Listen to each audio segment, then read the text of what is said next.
Olá, boa tarde. Sejam todos muito bem-vindos a mais esta edição do Opinião Cidade, ao vivo, aqui pela TV Rio Preto, de São José do Rio Preto, pelo canal 7 da NET, para toda São José do Rio Preto, e pelo www.tvriopreto.tv, para todas as outras cidades do Brasil e do mundo também, porque não há fronteiras para a internet.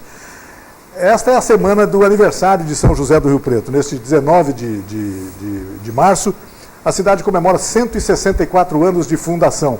Nós vamos abrir o programa de hoje com um rápido vídeo produzido pelo Roberto Correia, com o Luizinho Ribeiro também auxiliou na composição. É um pequeno clipe sobre São José do Rio Preto. Tenho a impressão que todo mundo vai gostar muito. Vou até pedir para o nosso convidado, que é um rio-pretense de 4 costados, daqui a pouco eu vou apresentá-lo para vocês, para prestar atenção nesse vídeo e a gente depois volta para conversar sobre vários assuntos aqui no nosso programa. Vamos ver em homenagem a São José do Rio Preto.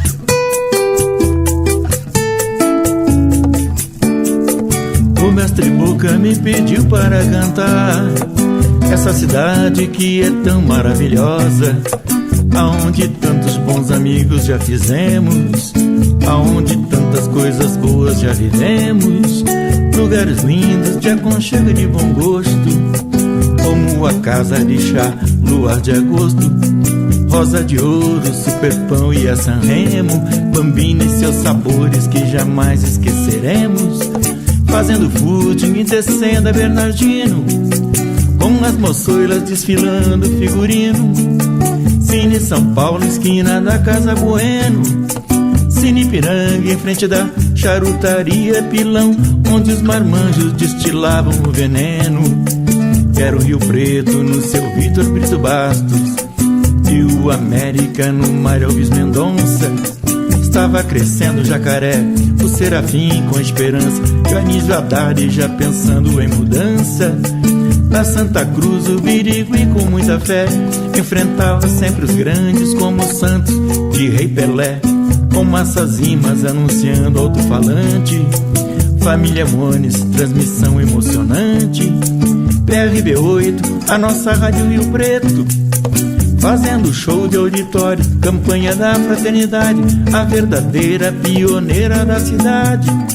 Outras vieram depois, seguindo esse sucesso e confirmando pra valer nosso progresso. O Sr. Gonçalves Miziari e Cardeal Leme, nossos colégios que moldaram nossa infância. Os padres do São José e as madres no Santo André também formaram gente com muita importância. Nossos políticos honraram nosso chão, pois com orgulho dedicaram suas vidas. Badiba City, Filadélfia e Andaló deixam seus nomes hoje em nossas avenidas. A nossa música em destaque nacional foi Paulo Moura com seu sopro genial. Nossa pintura estilo bem primitivista, José Antônio da Silva com sua simplicidade, com suas cores consagrou nossa cidade.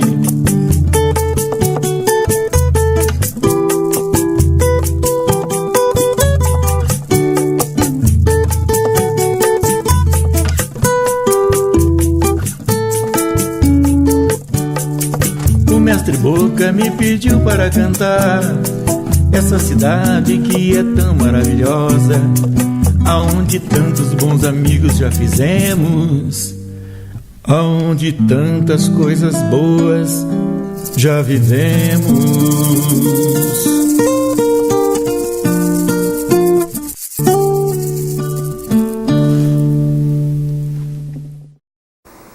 Parabéns ao Roberto Correia pelo maravilhoso clipe, pelo maravilhoso jingle apresentado.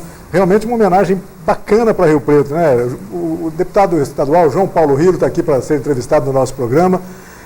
É também um rio-pretense eu estava brincando aqui antes de a gente começar o programa, de 4 costados, né? Como se dizia antigamente, né? Mas realmente uma homenagem bonita para Rio Preto. Bonito. Citou em aspectos importantes da cidade, o footing da Bernardino, o estádio do Rio Preto, o estádio do América. Que bacana, o né? footing da Bernardino, das imagens do vídeo, eu não consegui... Não alcançou, você é muito jovem. Mas o Mário Alves Mendonça, né? Mário Alves Mendonça. Tem uns radialistas frequentei ali, muito, desde meus 8 anos de idade. O Cuiabano, o Roberto Souza, trabalhava na Rádio Independência, foram vozes que a gente se aprendeu a ouvir Sim, aqui em Rio Cuiabano Preto. é muito falado até hoje, né? Uma lenda do rádio. Parabéns aos riopretenses, então, pelo aniversário da cidade, 164 anos. João, muito obrigado pela sua presença em nosso programa mais uma vez. A gente tem muitos assuntos para conversar com você. Sempre tem muitos assuntos. Mas vamos começar sobre isso aí. A cidade faz aniversário. Temos motivos para comemorar esse aniversário da cidade, João Paulo? Eu acho que temos muitos motivos para comemorar. Rio Preto é uma cidade que ela, ao longo do tempo, ela foi se tornando um polo regional e um polo estratégico, não para o estado de São Paulo, mas para o Brasil, né? Um entroncamento de extrema importância, uma cidade com uma vocação empreendedora muito importante, que foi agregando valores importantes na medicina, na educação. Então, temos muitos motivos para comemorar. Fomos agraciados nos últimos anos até pelo momento econômico, que se difere do momento de hoje, mas foi um momento de prosperidade em que a cidade conseguiu alavancar projetos importantes, tratou o esgoto, né? Construiu uma estação de tratamento de esgoto, que é muito importante para você atrair investimento, para você gerar desenvolvimento. Não se pode imaginar uma cidade moderna hoje sem tratamento de esgoto. Sem tratamento de esgoto. Então foi no governo Lula que conseguiu tratar, e agora no final do governo Lula e no governo Dilma, Minha Casa e Minha Vida, as obras de macro drenagem, de contenção das enchentes e alagamentos, revitalização do calçadão, agora que vai ser inaugurado a nova parte do aeroporto, também com recursos federais. Então, a cidade que, né, isso graças a técnicos bons da prefeitura, isso faz parte, óbvio, e o carisma que a cidade tem do próprio povo, né? Rio Preto é uma cidade que acolhe bem quem não é daqui, né? E quem não é daqui e passa a ser riopretense de alma, de coração, não pretende deixar a cidade, né? A gente percebe isso. Acho que tem muito motivo para comemorar, sim, claro. Tem motivo também para repensar, são coisas que falando de memória, de coisas que mexem com a autoestima da cidade, né? Todos esses problemas, e falando de gestão especificamente, mas, por exemplo, uma coisa que mexe com a autoestima da cidade, você tem equipe esportiva competitiva. É lamentável, né, que os estádios de futebol, que faz parte da cultura do Brasil e da nossa em Rio Preto, você tenha dois times aí, né, históricos que infelizmente, numa situação muito difícil... Na terceira e na quarta divisão do futebol paulista. Né? Quer dizer, realmente, João. Mas muitos motivos para comemorar, né? Muitos artistas, uma cidade que tem um fomento cultural importante. Enfim, eu sou suspeito porque eu sou nascido e criado aqui na Boa Vista e não me vejo, né, fora de Rio Preto, não tendo uma relação muito intensa com a cidade. João, vamos falar um pouco sobre política nacional agora. Você, como uma liderança do PT da nossa região, certamente está apreensivo em relação a tudo isso que está acontecendo no Brasil de hoje, no Brasil nos últimos 2 dias. Ontem mesmo foi um dia turbulento em Brasília, há manifestações espalhadas por todo o território nacional, por várias regiões do Brasil, em protesto contra a nomeação do ex-presidente Lula como ministro da Casa Civil, em apoio ao pedido de impeachment ou à renúncia da presidenta da República, Dilma Rousseff. Como é que você, como liderança do PT regional, está vendo tudo isso? Eu imagino que com a mesma apreensão que todas as pessoas com alguma responsabilidade estejam vendo essa questão. É um motivo preocupante, não é isso? Muito preocupante, Rei, porque primeiro que você tem uma crise política e uma crise econômica e elas se retroalimentam. Sem dúvida. Isso é preocupante. Uma crise econômica que não é culpa do Brasil, né? Muito pelo contrário. Você tem uma crise internacional. O Brasil resistiu a ela durante algum tempo e agora né, sofre com ela. E você tem sintomas de estado de exceção. Isso é muito perigoso. Então, eu não vou ficar falando apenas as minhas impressões, porque como eu sou do partido, pode parecer que eu estou defendendo um lado.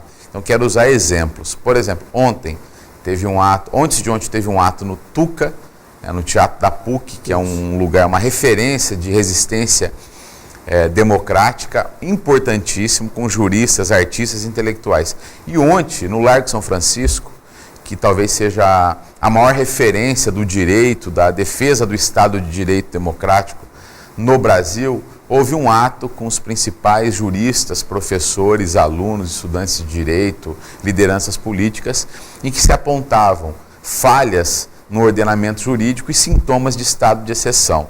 Ou seja, quando o direito ele é instrumentalizado para a luta política. Isso é muito perigoso. Sim. Você coloca o Estado democrático em risco. Isso não significa você defender a cobertura, a proteção de quem quer que seja, que as investigações se aprofundem, que elas vão a cabo, que quem for condenado, culpado, depois de transitado em julgado, depois de ter respeitado o devido processo legal, pague por isso.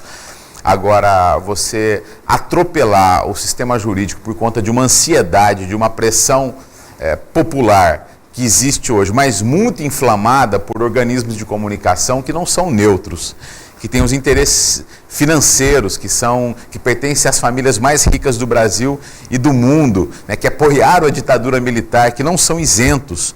Então, isso é perigoso. Então, eu chamo a atenção para isso. É necessário uma saída institucional, é necessário uma repactuação política, com até outros atores, mas não a ruptura democrática. Claro. Gente na rua não fabrica crime.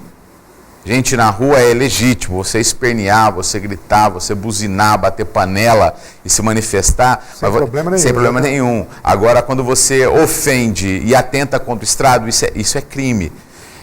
Então, você caçar uma presidente da República sem materialidade, isso é muito ruim. Até porque você tira a Dilma e quem entra?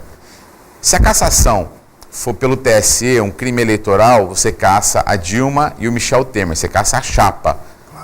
Aí assume o presidente da Câmara dos Deputados, o probo do Eduardo Cunha, um homem muito probo, um homem que goza de uma respeitabilidade e credibilidade, que todos nós sabemos a situação dele, para chamar novas eleições. Agora, se for até o fim o processo de impeachment iniciado ontem, por improbidade, caça apenas a presidenta Dilma. Quem assume? Michel Temer, um homem que teve dificuldade para ser eleito deputado federal. Então você vai trocar uma presidenta eleita com 53 milhões de votos por alguém que na última eleição de deputado federal que disputou teve dificuldade para ser eleito. Então, que saída é essa? Aí a guerra institucional e política continua. Não é o caminho. A tentativa, a ida do presidente Lula para a Casa Civil, é óbvio que parece que ele foge está fugindo da investigação. Meu Deus, vamos estabelecer as coisas aqui. Como que ele foge da investigação se ele vai ser investigado pelo Supremo Tribunal Federal? Nós não podemos continuar blasfemando essa inversão de valor jurídico. Então significa que uma primeira instância tem mais credibilidade, mais força para julgar do que a Suprema Corte? Onde nós estamos? Falar, mas a Suprema Corte, todos os ministros, a maioria deles foram indicados pelo Lula. É verdade, como na época do Fernando Henrique, a maioria foram indicados pelo Fernando Henrique. Agora, mesmo que funciona. É assim que funciona. Agora, deixa eu te dar um detalhe. Esse Supremo Tribunal, essa composição em sua maioria, condenou os principais dirigentes do PT que foram para a cadeia. Então, é uma inverdade você dizer que a Suprema Corte não tem força, não é isenta. Então, ele não foge do processo, o processo não se extingue, pelo contrário, ele muda de instância. E as gravações foram reveladas ontem, a meu ver e ao ver das principais juristas do Brasil, de uma maneira ilegal, de uma maneira muito perigosa, elas atestam, em que pese ali o linguajar do presidente, até porque ele estava numa forma íntima. Quando se conversa de uma forma íntima, não pode ser levado em consideração como se fosse uma forma pública. Claro. Você na sua casa, no telefone com a sua esposa, com um amigo seu, você tem o direito, você goza da liberdade de linguagem. Até falar palavrões, etc. E a Constituição te garante isso. Então, em que pese toda essa polêmica em torno do linguajar, da forma como ele falou, ali fica provado que ele resistia, ele não queria ser ministro da Casa Civil, por conta disso, alegava sobre isso. Foi um pedido de políticos de vários partidos, lideranças empresariais, lideranças sindicais, para que ele assumisse por conta do quê?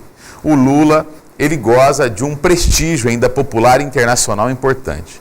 Coisa que a presidente da República hoje, Dilma, infelizmente não tem a força política. Né? Ele, como ministro da Casa Civil, ele tem condição de melhorar uma base institucional, uma base social e mais. A força e a credibilidade de lançar um programa econômico, ações econômicas que diminuam a inflação e garantam o emprego e passe a gerar emprego, que é o que nós precisamos hoje. Imediatamente. Imediatamente. Você não pode controlar um pouco a inflação e manter a manutenção dos empregos e a geração de empregos nesse momento, para sair da crise. E óbvio, depois os arranjos institucionais, eles podem acontecer. O presidente pode amadurecer a ideia de anunciar que não é candidato a presidente da República e acalmar os ânimos de todos eles, até porque cumpriu um papel importante. Neste momento tem um chamamento, ele não foge da justiça, muito pelo contrário, ele cai na Justiça Suprema do país. Então o processo não se extingue. E a sua família continua na primeira instância, investigado pelo juiz Sérgio Moro. Então é importante esclarecer, tem muita paixão nesse momento, né, e muito ódio, que é o perigoso. Eu torço e tenho fé que esse momento de muita emoção tende a arrefecer, espero, e que a racionalidade política, institucional se sobreponha ao ódio, né, e essa convulsão que está anunciada. Uma ação que compreenda não apenas o PT, não apenas o partido governista, os partidos governistas, mas também os partidos de oposição, que eles abram uma grande discussão, uma discussão aberta. Agora o que a gente tem que... É difícil às vezes enxergar, porque tem o imediatismo e a cobertura incessante da imprensa com uma pauta só, sem reflexões mais profundas. Hoje tem um inimigo comum que une toda, vamos chamar, a direita política brasileira e junto com a direita o fascismo, que é o perigoso. Considero os fascistas uma minoria, só que uma minoria perigosa. Tem uma aliança da direita, do centro brasileiro com o fascismo hoje. Eles se unem em torno de um inimigo comum, o presidente Lula e todos os petistas. Então, se de fato caça a presidenta Dilma, condena-se, prende o presidente Lula, porque condenar não vai dar tempo, é capaz que eles prendam antes do processo correr. Caça o registro do PT. Perdeu o inimigo comum, a direita tem os seus problemas, não tem acordo entre eles. Quem assume a presidência da República? E o projeto Serra de ser presidente? E o projeto Aécio de ser presidente? E o projeto Alckmin de ser presidente da República? Sim. Não tem acordo entre a direita brasileira, entre o centrão, centro-direita brasileira. O inimigo comum dura até um tempinho, daqui a pouco... Eu tenho muita preocupação com rupturas. O país de 85 para cá amadureceu a democracia. É verdade que é uma democracia frágil, que tem um sistema eleitoral e político muito frágil, corrupto por excelência. Agora, é inegável que o país melhorou muito em todos os aspectos, na participação social, na montagem de conselhos, em conferências, fortalecimento das instituições, de Ministério Público, da Polícia Federal. Agora, a ruptura democrática, ela aponta por um caminho desconhecido. Ou pior, um caminho que nós já conhecemos. E não é um caminho que nós não queremos. Queremos ser governados pela quartelada.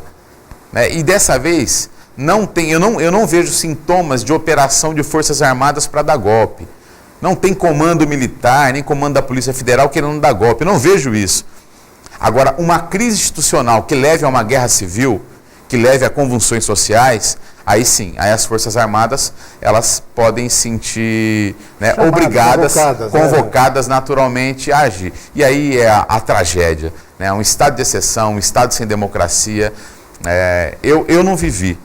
Eu nasci em 77, portanto, quando eu adquiri alguma consciência política, eu já vivi em plena democracia. Fui para a rua, pedi o impeachment do Collor, foi minha primeira ação política, assim que eu... Então eu não vivi a democracia, mas convivo com quem viveu e, sinceramente, não gostaria de passar por essa experiência, não. Às vezes a gente ouve algumas pessoas defenderem alguma coisa como que voltem os militares para resolver. Gente, quem tivesse um mínimo de consciência do que está falando jamais cometeria uma bobagem dessa, porque realmente é uma coisa impensável, né, João Paulo? Não é possível que alguma pessoa pense desse jeito ainda no Brasil do século XXI. Mas pensa. Você vê como o acerto de contas com a história é importante. Eu mesmo fiz um trabalho junto com o deputado Adriano Diogo, que presidiu a Comissão da Verdade, que investigou crimes, abusos, né, cometidos na ditadura.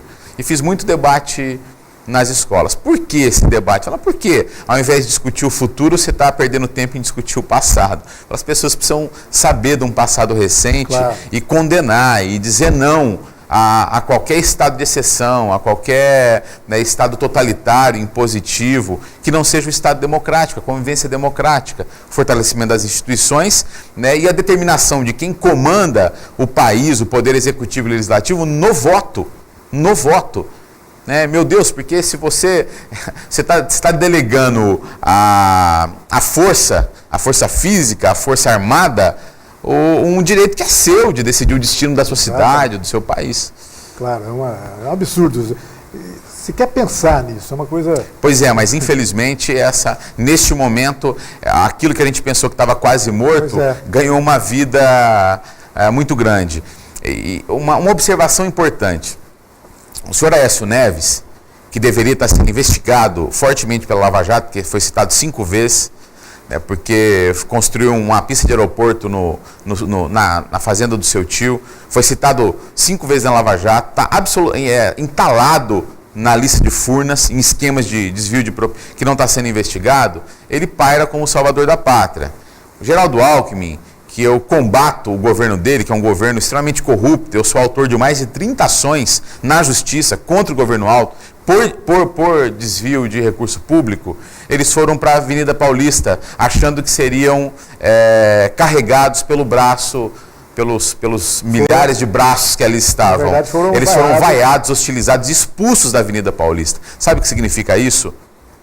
Que a descredibilidade é o fim da política, é a negação total da política. Quando se nega a política, se nega a democracia, está pedindo o quê? Está pedindo um Estado totalitário, um Estado autoritário e um Estado de exceção. Então, esse exemplo foi importante para eles ficarem atentos. Olha, essa turba que se agiganta a cada dia, hoje é contra o PT, porque é o inimigo comum fabricado pelos grandes meios de comunicação. Amanhã, findado o PT, amanhã é qualquer partido democrático desse país. Sem dúvida. Bom, temos que torcer, né? Além de torcer, temos que refletir, as pessoas todas têm que refletir com os amigos, etc. Nesse sentido, né? No sentido de que é importante uma solução negociada que contemple uma coisa pacífica para resolver. Porque, claro, na verdade, é um problema, sim, que o Brasil tem que resolver. Tem hoje problemas econômicos, mas o problema político... é o que você falou, ele retroalimenta o problema econômico e vice-versa. Então fica uma coisa impressionante. Mas tomara que a gente consiga. E que a corrupção seja combatida em todos os níveis, em todos os partidos. Sem dúvida. Parece um descaramento nesse momento em que tem uma comoção, né, eu falar o que eu vou falar, mas dos partidos citados na Lava Jato, o PT é o que tem menos integrantes. Você sabia disso? O PMDB tem muito mais, o PP tem muito mais, o PSDB tem muito mais, se você for ver a origem do esquema da Petrobras. E no entanto, essa história de eleger um inimigo comum e o fim dele como solução de todos os problemas, isso foi praticado na Alemanha, em parte da Europa. Isso foi praticado na Itália com o fascismo, na Alemanha com o nazismo, de eleger um único inimigo, falar, olha, se liquidar esse inimigo...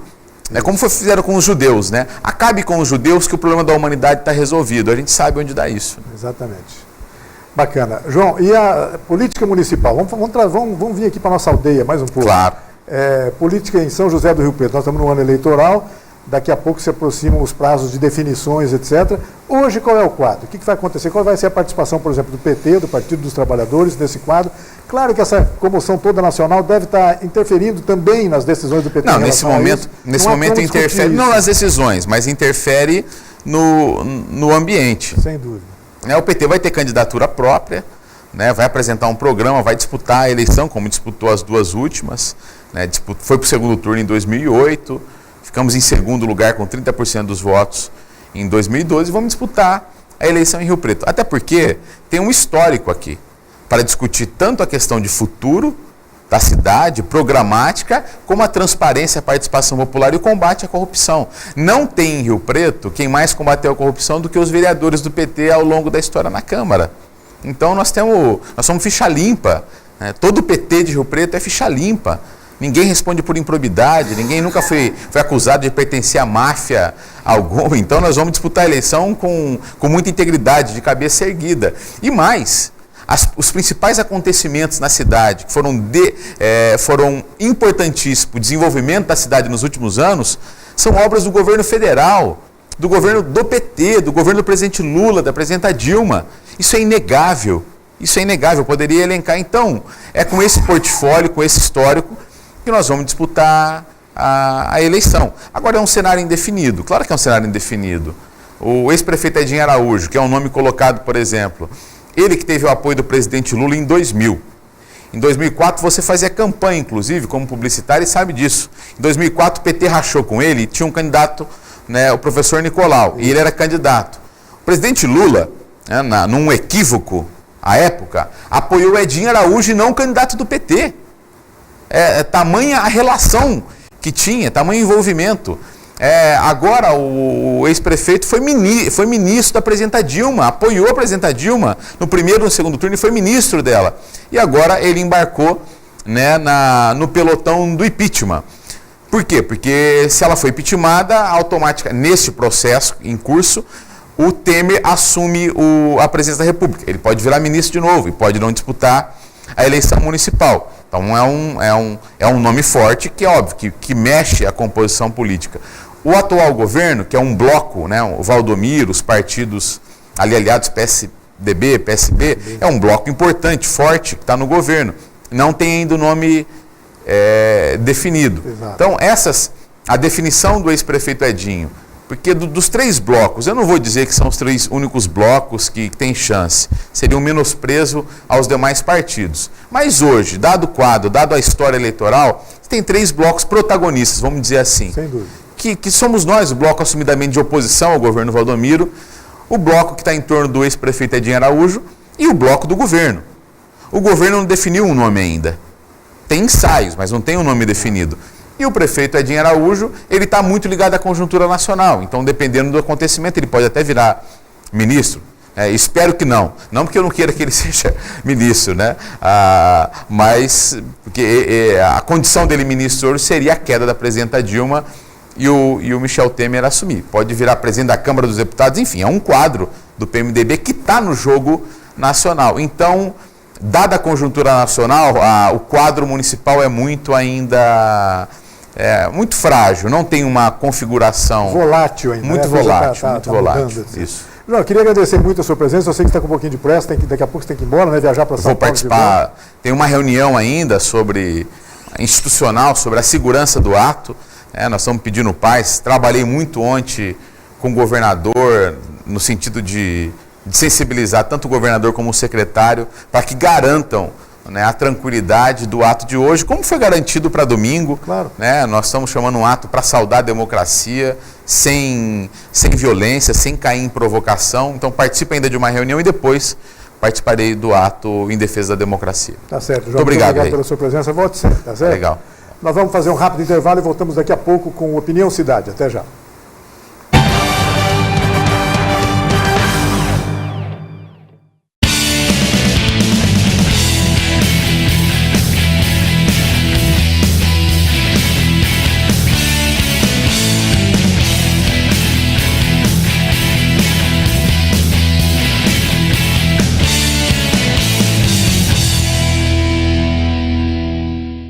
Ao olhar Rio Preto, logo de cara se constata como é bonita. Mas se olhar mais de perto, percebe que é dinâmica, empreendedora, acolhedora, corajosa em enfrentar desafios, respeitosa com sua gente e, por isso, muito bem-sucedida. É a segunda melhor cidade para se viver do país. No coração da gente, é a primeira. Impossível não amar. Parabéns, Rio Preto, pelos seus 164 anos. Prefeitura de Rio Preto.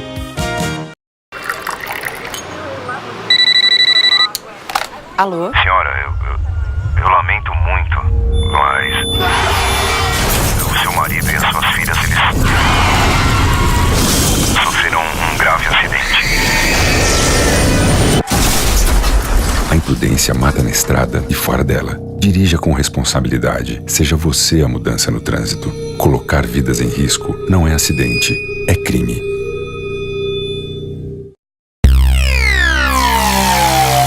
AmplitudeNet é uma empresa dinâmica e arrojada capaz de oferecer soluções completas e inovadoras nos segmentos de informática, telecomunicações, segurança e tecnologia da informação. AmplitudeNet, o melhor da tecnologia em um só lugar.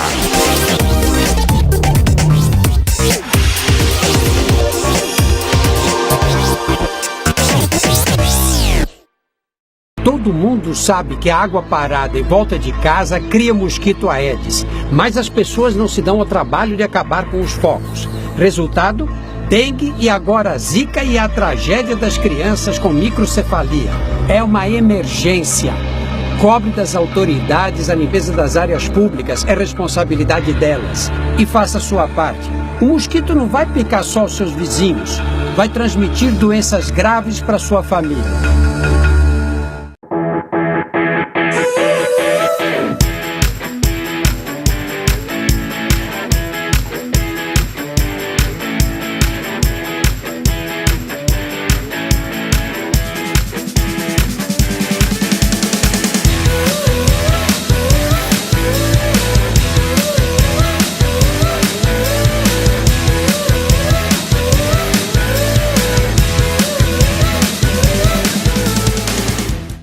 Em 2009, a Prefeitura de Rio Preto começou uma revolução na educação. Era o início da construção dos 4 complexos educacionais Núcleos da Esperança, trabalho corajoso que trouxe estrutura e qualidade de primeiro mundo para a comunidade. Hoje, esses grandes complexos beneficiam mais de 60 mil pessoas. Suas creches, escolas, áreas de esporte e lazer e piscinas transformam vidas. Ele é muito bem acolhido aqui na escola, eu sou muito feliz e ele também. Prefeitura de Rio Preto. Quando é dada a largada, somos todos energia. É bola rolar em campo, somos todos paixão. Se o desafio parece impossível, somos superação. Quando subimos ao pódio, somos só emoção. Se não foi dessa vez, somos todos respeito. Mas se o hino toca, somos puro orgulho. Porque somos o país dos Jogos Rio 2016. Somos atletas, somos torcida, somos anfitriões, somos todos Brasil. Pratique o espírito olímpico.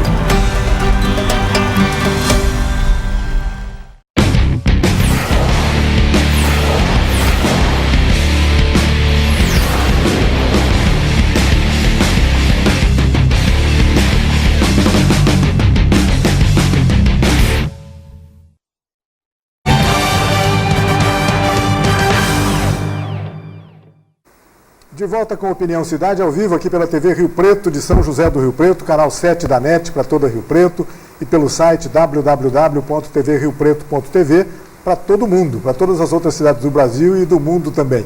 Neste segundo bloco do programa, nós vamos falar um pouco sobre cultura, sobre um evento que acontece na cidade, já começou, acontece neste final de semana do aniversário de São José do Rio Preto. Para isso, nós estamos recebendo aqui no estúdio do Opinião Cidade, a artista plástica rio-pretense Estia Tenfus.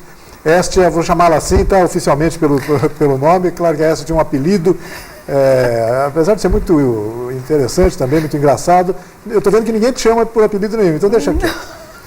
Tá bom? Obrigado, viu, Estia, pela sua presença em nosso programa. Obrigada.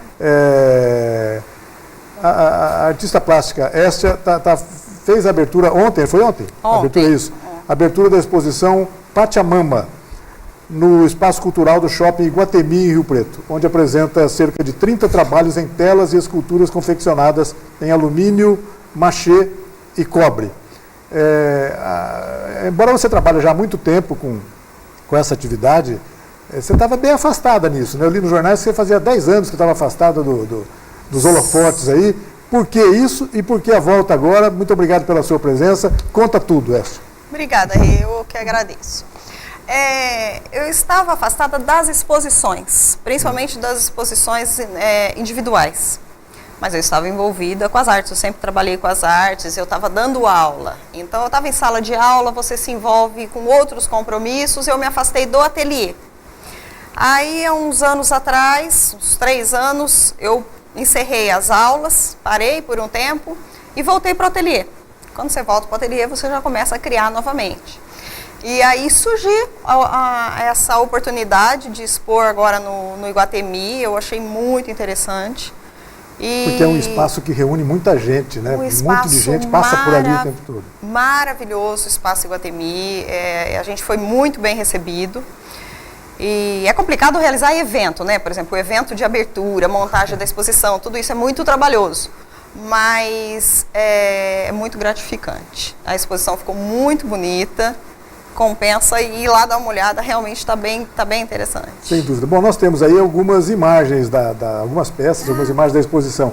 Eu vou pedir para a gente, foi mostrando as imagens e você vai comentando o que é que a gente está vendo aí. Pode falar, essa.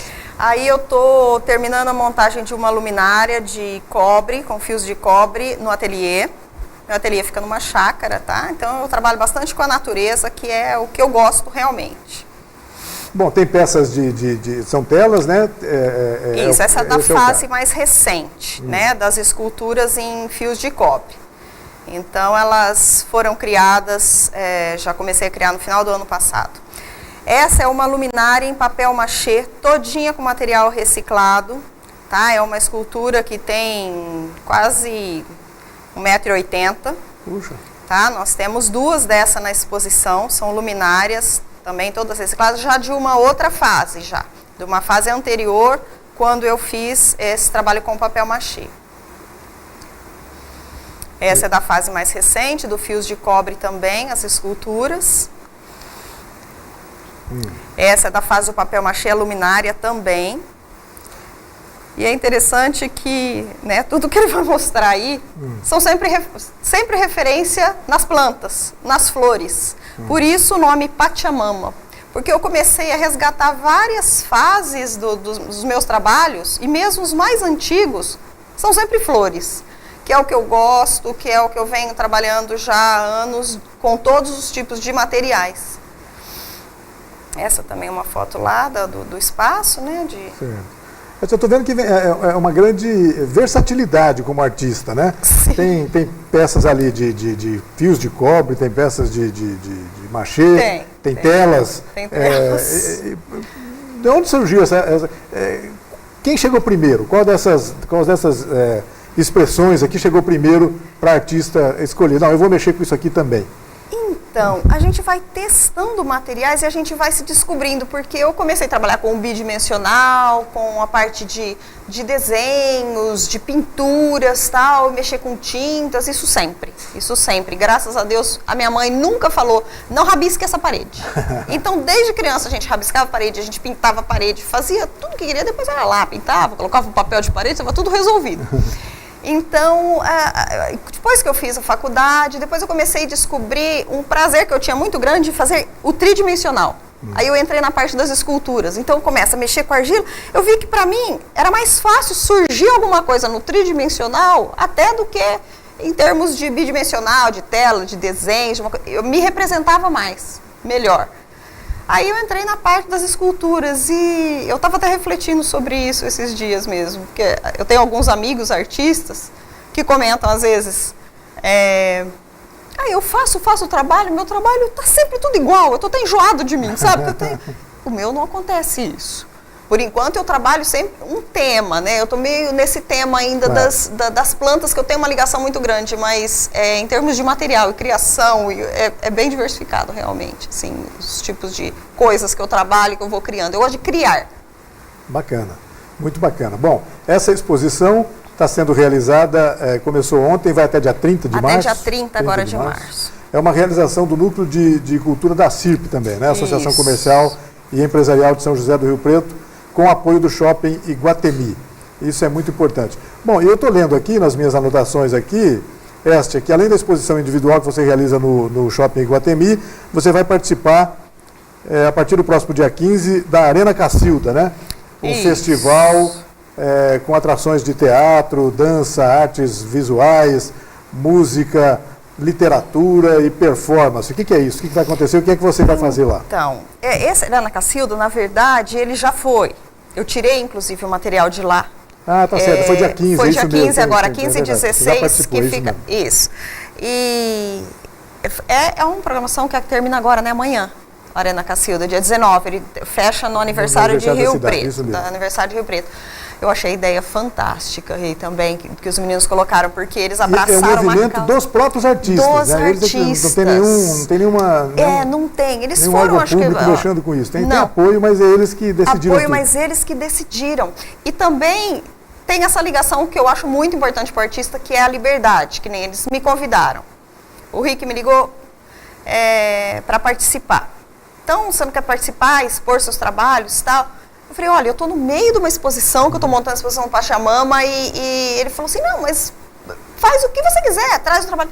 Até deu tempo, porque depois que eu organizei as coisas do Pachamama, eu criei uma coisa nova. Então, eu fiz umas releituras, até chamava Viagem, essa minha exposição.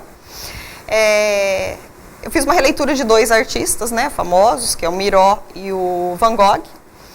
E eu pintei algumas coisas deles em 2 cadeiras de trator e 2 quadros. Então a gente fez uma composição, tipo uma instalação, montamos uma salinha com tudo que era de releitura desses 2 artistas. Então ficou lá no espaço, enquanto eles vão passando outros artistas que vão lendo poesias, que vão apresentações de teatro, apresentações musicais. E as pessoas, ao passar por ali, logo identificavam que você estava se referindo a Miró e Exatamente, Van Gogh, né? Porque é bem marcante, coisas bem mais conhecidas, né? Tá certo. Bom, eu estava dizendo aqui, o Arena Cacilda é uma iniciativa da própria classe artística riopretense que se uniu para ocupar a Praça Cacilda Becker, daí o nome, Isso. Arena Cacilda, atrás do Teatro Humberto Sinibaldi Neto e da Casa de Cultura de Norá do Vale, durante o mês do aniversário de São José do Rio Preto. Muito bacana isso, tomara que isso Eles pretendem aconteça. fazer mais vezes, Isso aqui é legal. E o 8º Salão de Artes Plásticas, a partir do próximo dia 1º de abril, será realizada na Pinacoteca da Secretaria Municipal de Cultura, o 8º Salão de Artes Plásticas de Rio Preto. Você teve 3 trabalhos selecionados. O que é que você vai mostrar nesse salão? Esculturas também, dessas mais recentes, das fios de cobre. Então, eu mandei, né, as fotos, quando eles pediram, e selecionaram as 3. Até eram peças que também estavam para ir para o shopping Iguatemi, mas eles me cobraram porque chegou no último dia, a hora que eu abri o e-mail, eu falei, nossa, esqueci de mandar as coisas para a prefeitura. Aí peguei, já fiz a inscrição e mandei. Aí foram selecionadas as 3. Agora, a abertura dia 1º, se não me engano. Acho que 1º de abril. 1º de abril. É verdade, mas é 1º de abril. É verdade. E como é que é para você, como mulher, estar trabalhando com todas essas atividades? Você está nos relatando aqui que acontecem coisas muito rapidamente, né? Você tem que cuidar da Pachamama, daí a pouco já cuidou da instalação lá no Arena Cacilda. Tá sempre acontecendo muita coisa. Você é uma mulher, você tem filhos, já tem netos, né? Mas os filhos já estão grandes, já estão longe. Isso ajuda, né? Ajuda. Dá tempo de fazer as coisas, é isso mesmo? É isso mesmo. Inclusive, essa exposição que está saindo agora, poderia ter saído em janeiro, porque a gente tem as datas, os agendamentos e tal, né? Mas eu fiquei pensando, né, que a minha filha estava de viagem com o meu neto, estava em casa, passou 1 mês comigo, 2, em janeiro. Aí eu fiquei pensando, até porque eu estava na correria até o último dia, até montar, antes de ontem, né, que a gente terminou de montar para a abertura. E eu fiquei pensando, falei, nossa, se fosse em janeiro, como que eu ia fazer isso? Porque janeiro, com ela em casa, eu não estava conseguindo nem ir ao ateliê. Então, realmente é muita correria, não faz parte da minha natureza, que eu sou calma, tranquila, eu gosto de ficar criando no ateliê, lá no sossego da chácara, para mim isso é fantástico. Isso, você não parece tão calma e tranquila assim, né, no relacionamento, mas eu não sou assim de agitar, de fazer... Você parece meio ligada em 220, a impressão que dá é essa. Não, acho que é quando eu falo muito, mas para poder criar minhas peças eu tenho que estar tranquila. Essa agitação meio é contra a minha, que você começa a pegar fogo, né? Faz uma coisa aqui, faz uma coisa ali, quando você vê, você se acalmar novamente. O hiperativismo, né? Uma coisa que não funciona muito, né? Você tem que... Não, chega uma hora que você fala, nossa, deixa eu acalmo um pouco, vamos começar tudo de novo, vamos ver como que vai dar certo, entendeu? Porque agita muito a gente, essa organização das coisas, preocupação com outras pessoas, porque para a montagem da exposição, por exemplo, você depende de uma série de pessoas que você organiza, que nem. Nessa exposição, ela tem muita iluminação. Então você agenda com o eletricista, tem que dar certo, você agenda com transportadora, para transportar as coisas tem que dar certo, todos os horários tem que casar certinho para você organizar. Então isso dá um estresse um pouco na véspera desses acontecimentos. Mas, então, o processo mais gostoso mesmo é o de criação. Esse é muito agitado para mim. Preciso contratar alguém que faça essa parte. Essa aqui bacana. Bom, vamos reafirmar aqui a data, já começou, vai até dia 30 de março, a exposição Pachamama, de segunda a sábado, das 10 às 22 horas, domingos e feriados, das 11 às 22 horas, é no horário de funcionamento do shopping, né? Funcionamento do shopping. No shopping Iguatemi, espaço cultural do shopping Iguatemi, São José do Rio Preto, todo mundo sabe onde é. No prolongamento da Avenida Badibacite, que se transforma em José Munia. José Munia não, ali é a Juscelino Kubitschek. E todo mundo sabe onde é. Milhares de pessoas já vão lá todo dia. Vamos reafirmar o convite então para as pessoas comparecerem lá. E se as pessoas que quiserem conhecer, eu ia te perguntar isso, o teu ateliê não é na sua casa, tem um ateliê separado em outro local, Sim, é em casa? Na chácara. Na chácara. Você consegue separar essas coisas? Sim. Isso foi muito importante, eu demorei muito para fazer isso. Acho que é um passo muito importante. É uma estratégia realmente interessante. Sim. Eu tenho muita coisa para organizar, como agora que eu retomei o ateliê, eu tenho umas coisas para ampliar, umas coisas para organizar ainda, para ficar mais confortável para o meu trabalho. Mas é muito importante você sair de casa, porque você organiza a sua cabeça, quando você monta um site, quando você organiza suas obras, você organiza seu trabalho, você consegue ir dando passos. Se você deixa tudo bagunçado, eu não consigo trabalhar assim. Então, porque você perde a tua referência, você perde o teu norte, o teu caminho, porque você não consegue trilhar um caminho se você não organiza as coisas. Então, agora, retomando já do ano passado para cá, as coisas foram acontecendo mais organizadamente. Bacana. Estia, e tem algum site seu que as pessoas possam conhecer mais o seu trabalho, entrar a partir de hoje e começar a ver de perto a sua produção? www.arte.estia.br? Não. Você está perguntando? Eu estou perguntando, preciso do meu cartão. Tá certo. O Estia é com H? É só bater Estia Tempos, já sai meu site lá no Google, bom, tá? isso. Põe Estia Tempos, já sai o blog, sai o site, porque agora a gente pesca tudo, a gente não grava. Tá certo, ó. Estia é S-H-E-S-T-I-A e Tempos é T-E-N-F-U, 2 S no final, né? Isso. Tá certo. Bom, deixa eu registrar aqui que o nosso programa está registrando acessos de telespectadores pela internet em várias cidades brasileiras.